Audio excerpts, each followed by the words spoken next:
ஓம் ஸ்ரீராம ராம ராமேதி ரமே ராமே மனோரமே சகசிரநாம தத்துல்யம் ஸ்ரீராம நாம வராணனே. உலகம் யாவையும் தாமுழா வாக்கலும் நிலைபெறுத்தலும் நீக்கலும் நீங்களா அழகிலா விளையாட்டுடையார் அவர் தலைவர் அன்னவர் சரண் நாங்களே.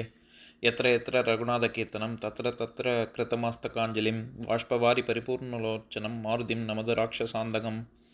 அஞ்சிலே ஒன்று பெற்றான் அஞ்சிலே ஒன்றை தாவி அஞ்சிலே ஒன்று ஆறாக ஆரியர்க்காக ஏகி அஞ்சிலே ஒன்று பெற்ற அணங்கை கண்டு அயலாரூரில் அஞ்சிலே ஒன்றை வைத்தான் அவன் எம்மை அழித்துக் காப்பான்.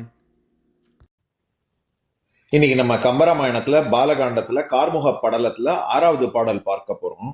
கைதவம் தனு எனல் கனக குன்று என்பார் செய்தது அத்திசைமுகன் தீண்டி அன்று தன் மொய்தவ பெருமையின் முயற்சியால் என்பார் எய்தவன் யாவனோ ஏற்றி பண்டு என்பார்.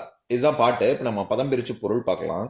தனு எனல் வில் என்று சொல்லுதல், கைதவம் வஞ்சகச் சொல்லே, கனக குன்று இது பொன்மலையான மேரு ஆகும் என்பார் என்று கூறுபவர்களும் அத்திசைமுகன் செய்தது பிரம்மன் இதனை இயற்றியது தீண்டி அன்று தன் கையால் தொட்டு பார்த்து இல்லை பின் எவ்வாறு இயற்றியது தன் மொய்தவம் தனது நிறைந்த பெரிய தவத்தின் பெருமையின் முயற்சியால் பெருமையால் என்பாரும் ஆயினர். பண்டு ஏற்றி எய்தவன் முற்காலத்தில் நான் ஏற்றி இதனை எய்தவன் யாவனோ என்பார் எவனோ என்று கூறுபவர்களும் உண்டு. இப்ப நம்ம இந்த பாட்டுல இருக்கக்கூடிய நயங்களை பார்க்கலாம். அதாவது இந்த பாடலின் மூலமாக கம்பர் சொல்ல வர்ற கருத்து என்னன்னா, இந்த சிவதனுசின் பெருமையை தானே சொல்லிக்கிட்டே வராரு.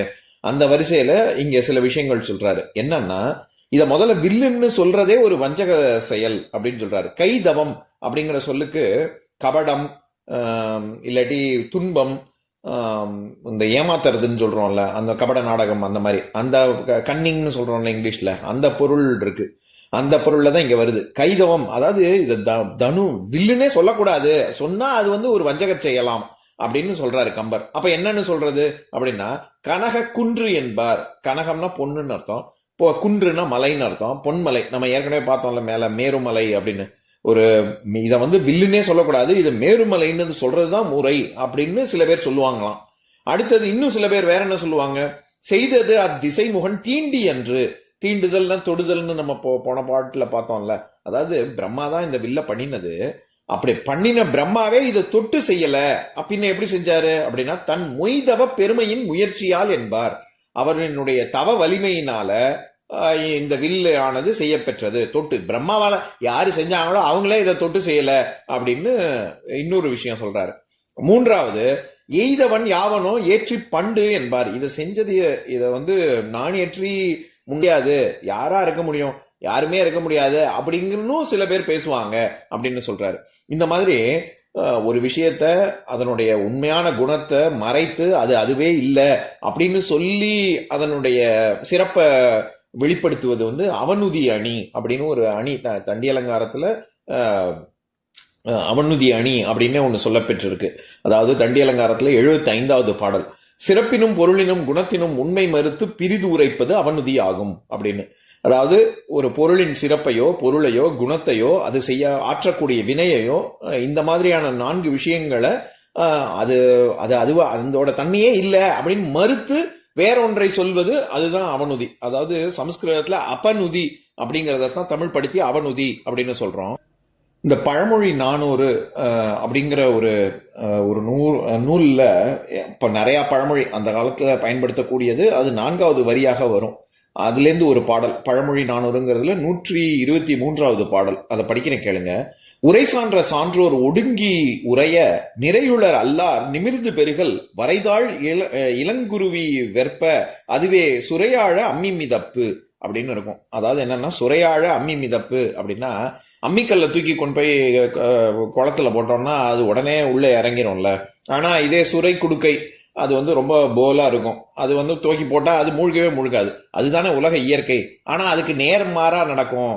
என்ன அது, ஆனா அதுதான் உலக வழக்கு அப்படின்னு சொல்றாங்க. என்னது, ரொம்ப நல்லா ஆன்றோர்கள் சான்றோர்கள் அறிவில் உயர்ந்தவர்கள் ஞானிகள் அவங்கெல்லாம் உலகத்துல ஒடுக்கப்படுவார்கள்.